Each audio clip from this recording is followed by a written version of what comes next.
दूसरे चरण की वोटिंग खत्म होते ही बिहार चुनाव का जो एग्जिट पोल सामने आया उसने एनडीए का उत्साह बढ़ा दिया है। सीएम नीतीश कुमार जहां फिर से मुख्यमंत्री बनने का सपना देखने लगे तो वहीं भाजपा कार्यालयों पर लड्डू तैयार किए जाने लगे, क्योंकि इन ज्यादातर एग्जिट पोल में एनडीए को 140 सीटें मिलने का अनुमान लगाया जा रहा है। सरकार के महाचाटुकार एग्जिट पोल वालों ने तो एनडीए को 160 से लेकर 170 तक बता दिया। वहीं कई एग्जिट पोलों में तो महागठबंधन 100 का आंकड़ा तक पार नहीं करता दिखाई दिया। अब देखिए, बिहार विधानसभा चुनाव के लिए भले ही अधिकतर एग्जिट पोल एनडीए की बड़ी जीत के आसार बता रहे हों, लेकिन अब एक ऐसा आंकड़ा सामने आया है जो एनडीए के लिए एक बड़ा सिरदर्द साबित हो सकता है। दरअसल एक ऐसा आंकड़ा सामने आया है जिसने न सिर्फ मोदी शाह की टेंशन बढ़ा दी है, बल्कि सीएम नीतीश के भविष्य पर भी प्रश्न चिन्ह लगा दिया है, जिसने भाजपा और जेडीयू की सारी खुशियों को मातम में बदल दिया है और तेजस्वी के मुख्यमंत्री बनने की उम्मीद जगा दी है।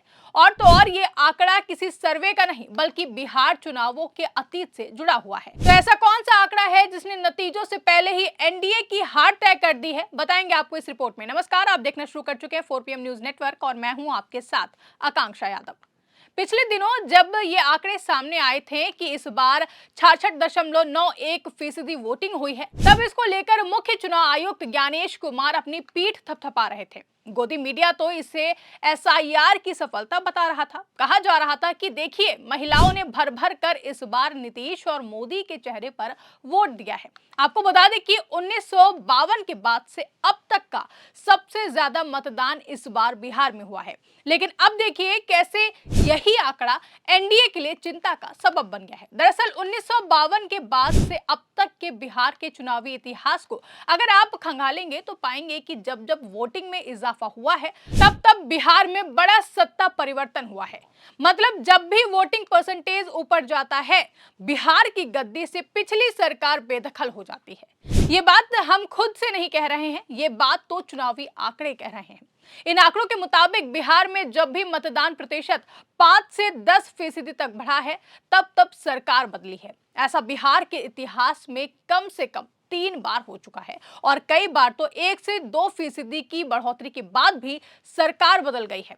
इसका साफ मतलब है कि जब भी बिहार की जनता जमकर बड़ी संख्या में मतदान केंद्र पहुंचती है तो वो सरकार बदलाव के रूप में उसे देखा जाता है और सरकार बदलकर ही जनता दम लेती है।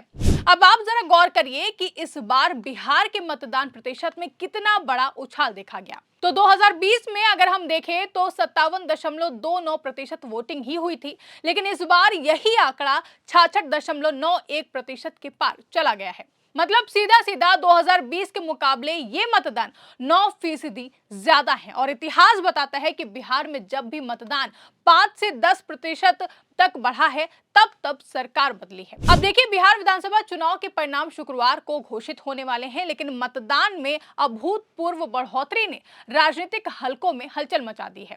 सत्तारूढ़ एनडीए और विपक्षी महागठबंधन दोनों के शीर्ष नेतृत्व इस बढ़े हुए मतदान को अपने पक्ष में बता रहे हैं, लेकिन ऐतिहासिक पैटर्न एनडीए के लिए चेतावनी देने वाले संकेत देते हैं। यही कारण है कि इस बार मोदी शाह भले ऊपर ऊपर से बता रहे हो कि जीत उनकी है, लेकिन अंदर ही अंदर उनको पता है कि काउंटिंग वाले दिन अगर चुनाव आयोग और बिहार प्रशासन ने उनका साथ नहीं दिया तो उनकी हार तय मानी जा सकती है, यानी कि उनकी हार हो सकती है। अब एक तरफ जहां मोदी शाह को सत्ता जाने का डर सता रहा है, तो वहीं तेजस्वी यादव इस बड़े उछाल को वोट फॉर चेंज बता रहे हैं। अब 2020 की अगर तुलना की जाए इस बार, तो 72 लाख लोगों ने ज्यादा मतदान किया है। 72 लाख मतलब इट्स अ ह्यूज नंबर, बड़ा ये आंकड़ा है। अगर 72 लाख को अगर हम 243 विधानसभा में बांटे तो 29,500 के आसपास हर विधानसभा में वोट जो है वो पड़े हैं। यानी ये वोट कोई नीतीश जी को बचाने के लिए नहीं पड़े भैया, ये सरकार को बदलने के लिए, वोट फॉर चेंज के लिए वोट पड़े हैं। अब आपको बताते हैं कि कब कब बिहार में मतदान प्रतिशत में 5% से ज्यादा बढ़ोतरी हुई है और सरकारें बदल गई हैं। तो सबसे पहले 1967 के चुनावों में मतदान प्रतिशत 1962 के 44.5% से बढ़कर 51.5% हो गया था। यानी कि 7% अंकों की बढ़ोतरी हुई थी और कांग्रेस की सरकार गिर गई थी। उस साल गैर कांग्रेसी दलों ने गठबंधन सरकार बनाई थी। 1962 के बाद 1980 के चुनावों में मतदान में भी वोट प्रतिशत 57.3% रहा, जबकि 1977 में ये 50.5% था। लगभग 6.8% अंकों की इस बढ़ोतरी ने सत्ता परिवर्तन का रास्ता खोल दिया था। इसके बाद कुछ ऐसी ही स्थिति 1990 में तीसरी बार बनी और 1985 में मतदान प्रतिशत 56.3% था, जो कि बढ़कर 62% हो गया। यानी 5.7% अंकों की वृद्धि हुई। कांग्रेस सत्ता से बेदखल हो गई और उसकी जगह पर जनता दल ने सरकार बना ली। इसी तरह से बिहार के पिछले 17 विधानसभा चुनावों के आंकड़े बताते हैं कि मतदान में वृद्धि होने पर अब तक 5 बार सरकार बदली गई है। हालांकि कई बार मतदान में गिरावट के बाद भी सरकार बदली है, लेकिन बढ़ोतरी का मतलब सरकार का बदलना तय माना जा रहा है। आमतौर पर माना जाता है कि जहां चुनाव दो मुख्य चेहरों के बीच होते हैं, वहां मतदान बढ़ता सत्ता परिवर्तन का संकेत होता है। हालांकि छोटी पार्टियां वोट काटकर कुछ अनिश्चितता जरूर पैदा कर सकती हैं, लेकिन इस बार की वृद्धि इतनी बड़ी है कि उसका असर निर्णायक हो सकता है।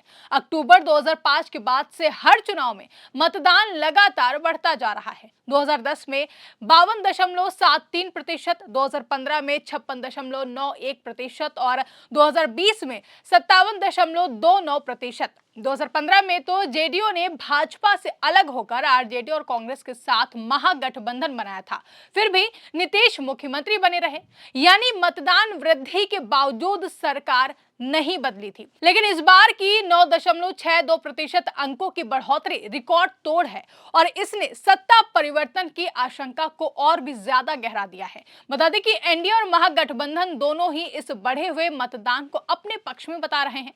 एनडीए का कहना है कि ग्रामीण और शहरी इलाकों में जोश उनके विकास कार्यों की गवाही देता है, जबकि महागठबंधन का तर्क है कि जनता ने इस बार बदलाव के लिए वोट डाला है।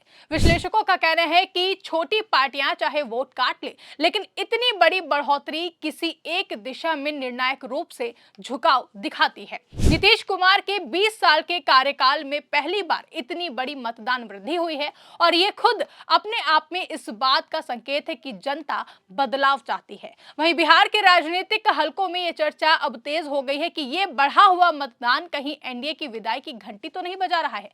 परिणाम शुक्रवार को सामने आने वाले हैं, लेकिन मतदान के ये आंकड़े बिहार की राजनीति में नया अध्याय लिखने जा रहे हैं। अब देखिए, इतिहास कहता है कि जब बिहार की जनता निकलती है तो सत्ता हिलती है और इस बार जनता निकली है और वो भी पहले से कहीं ज्यादा। फिलहाल के लिए इस रिपोर्ट में बस इतना ही। इस रिपोर्ट को लेकर आपका क्या कुछ कहना है, कमेंट करके अपनी राय में जरूर बताएं। साथ ही अगर वीडियो अच्छी लगी हो तो वीडियो को लाइक और शेयर करना ना भूलें।